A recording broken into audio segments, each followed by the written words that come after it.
Hi mga ka-FB friends, may mood to mga unta ninyo.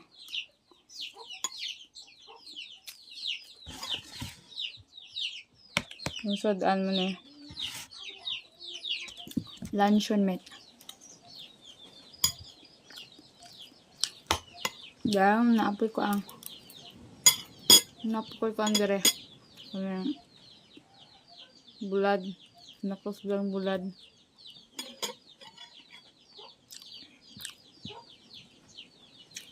Orang usa nagkaon mga ka-FB friends kay doon man manang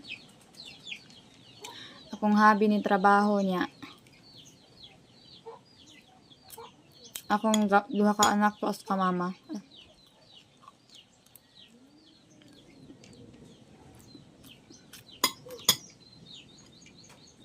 Naon ka mga ka-FB friends.